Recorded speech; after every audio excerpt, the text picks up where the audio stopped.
What is up, everyone? Good morning, my friends. I love you guys. As you can probably tell from the name of the video, this is going to be a first impressions on the Benchmade Contego, this massive beast in M4 steel. I'm not going to make the video too long. I try at least with my first impressions to keep them under 20 minutes anyway. I keep the longer ones for the full reviews. So full review probably a couple months from seeing this video. If this is a couple months or more from now, you can probably just find the full review. But for everybody else, it'll just be a couple months, and after I get some good usage with it, I'll do the full review. Before jumping into everything, I just really want to give a shout out to my brother. I love this kid. He's my best friend, my buddy Dave. He has a channel. If you guys are into video games, especially stuff like the Nintendo Switch, he does all different like gameplays, reviews. He talks about games coming out, what to expect, and he does unboxings, different things you can get, covers everything. So if you're into games, and especially the Nintendo Switch, because I've watched his videos, and I'll be honest, I'm not a huge gamer, but I mean, he has awesome graphics, does amazing editing, and he's just really funny. He's entertaining. He's the way he is in the videos is the way he is in real life. Just awesome, solid dude, and I really implore you to check out his videos because he is also really hilarious as well. But now, getting to this. So, I got this actually as a little bit of a late birthday gift from my girl and the kids. I got this probably 2 days ago now, and I've already fallen in love. Now, this knife, it's funny, it's been out for quite a few years now. I think like 2012 ish, 13, if I'm not mistaken.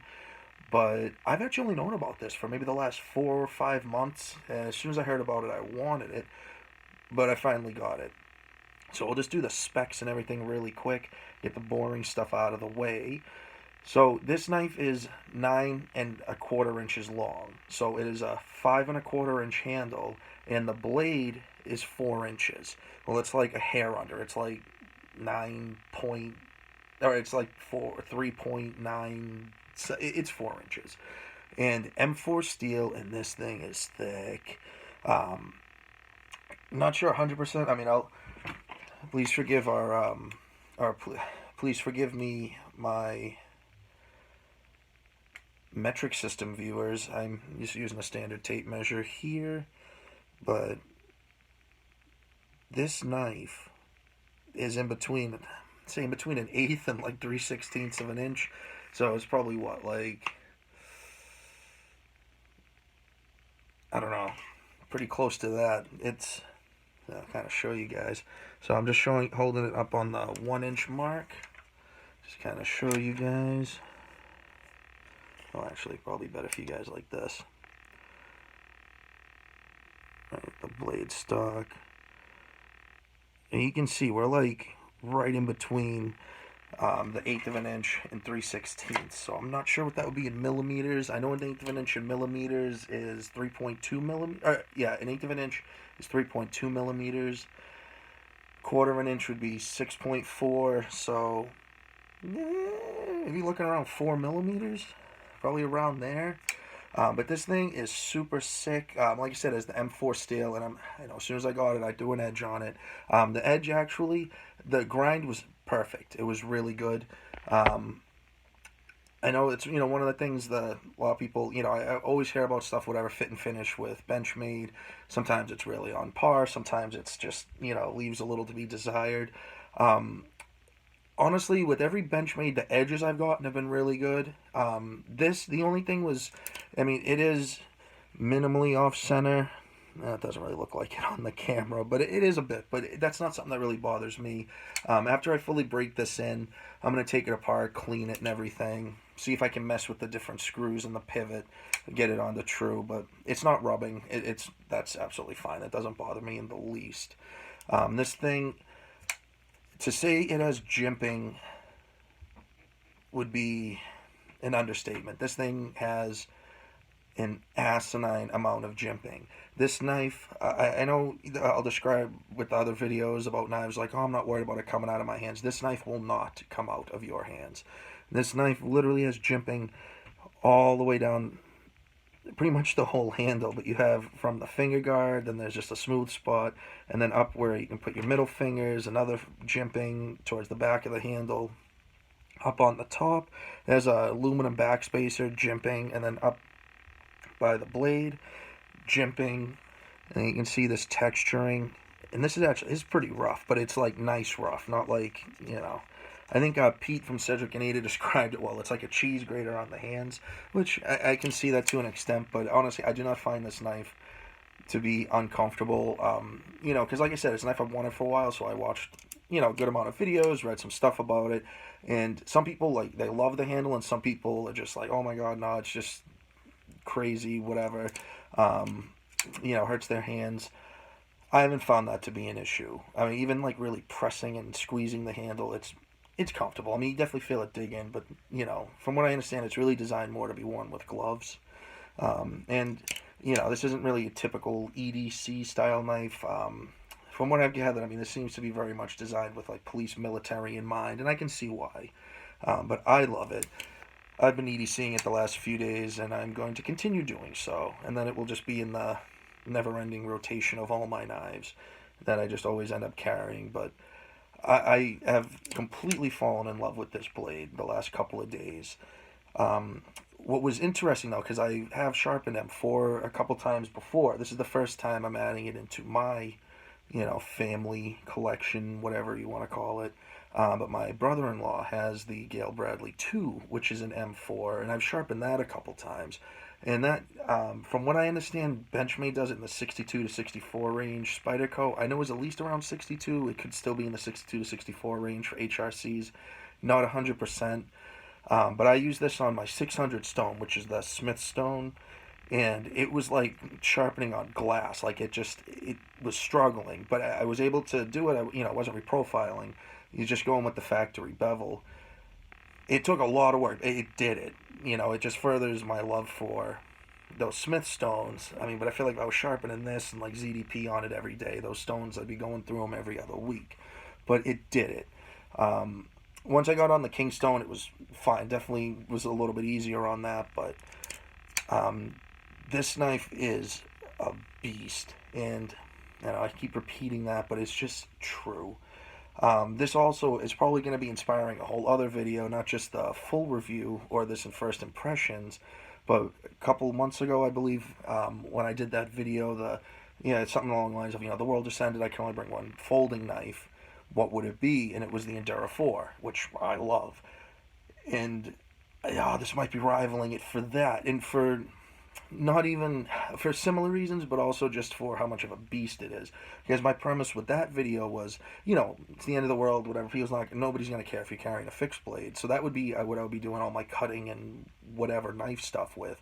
The reason for the folding knife was more, would I just absolutely need a sharp knife, or I want a very sharp knife, I know it's going to be sharp, that's what I'd be reserving the pocket knife for. And that's why I chose ZDP, the Endura and ZDP for that reason, just because, it takes a lot to sharpen, but it takes a very fine edge, and it just, once it's sharp, it stays sharp.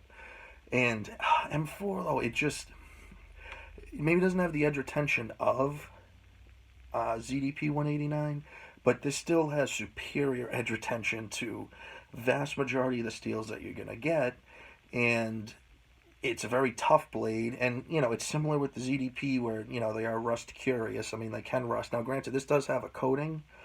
This has they call it the Cerakote. Now, from Benchmade, they call it a clear coating. It's definitely not clear. I mean, you can kind of see, so this is just the knife in the blade itself, and then you can see how different that is. Like, it's not just a clear coating over it. It's a gray coating, which is absolutely fine. But but that is going to help with rust protection, which is good. They also come in black coatings, and coatings aren't generally my thing, but the gray coating, it's different, and it just still, it just looks like a regular knife blade. It's just when you look in the pivot area, you can just see it's not, but it's absolutely fine. I should have probably mentioned, I was just so excited, just started rambling about the knife. This knife, it is going for $173 on Amazon, so I'd go jump on that, because it goes for about the same as the Spyderco 940. Actually, the 940 lately has been in that low. I remember it used to always be up in 180, 190, even 200. I've seen it. But for around the same price, maybe with give or take $5-10, oh, I would just go with this. Now, granted, I love everything about the 940. I do not own one, but I have every intention of getting one. I actually almost bought one, but it was the coated one, and I don't know. I ended up getting the Casbah at the my local Army Navy store, but having gotten this, it just makes me even more want to get the 940, because it's that same.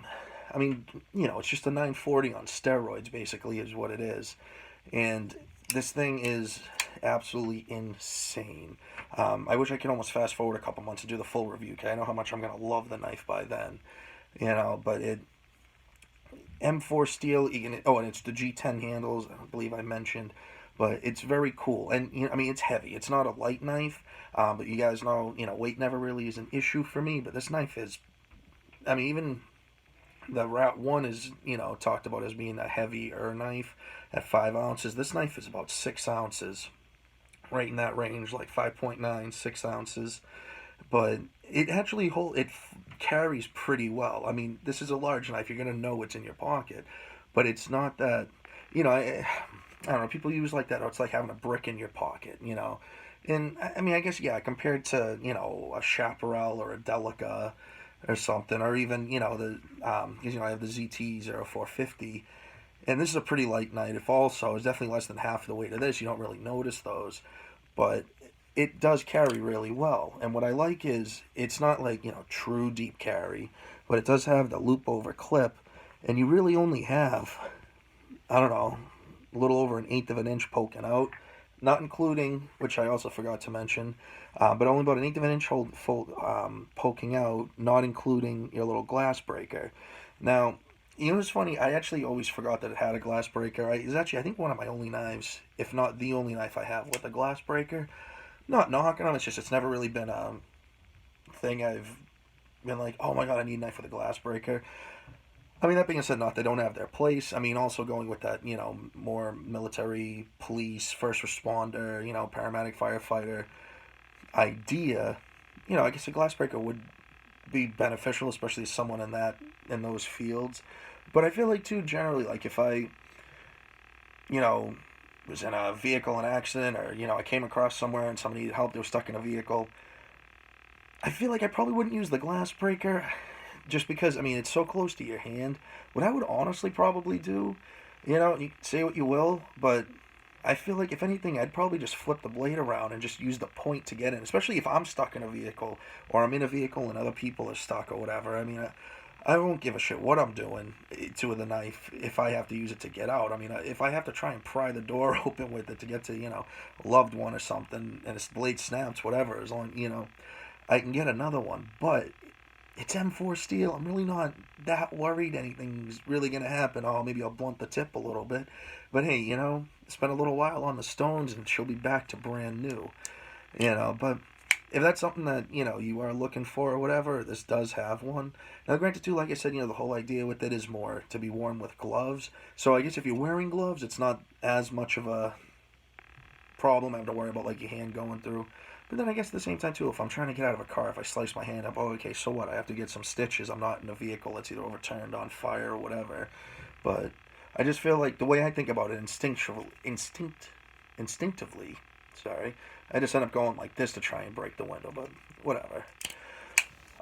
Also, pulling out the ZT gave me a little, reminded me, I have some size comparisons to give you guys some ideas. I'm trying to remember how I did this though. I wasn't like blocking the knife, but so first up we have ZT, just because it's I already showed, so you can see it is much larger than the ZT. Is definitely in that next size class, and then to the Benchmade Griptilian. So you can see still larger, much larger there. You probably have about a little over an inch on the blade, probably like a half inch in the handle. And actually, because this one I did a first impressions on a couple months ago, I am planning this weekend, Saturday or Sunday, to finally do a full review.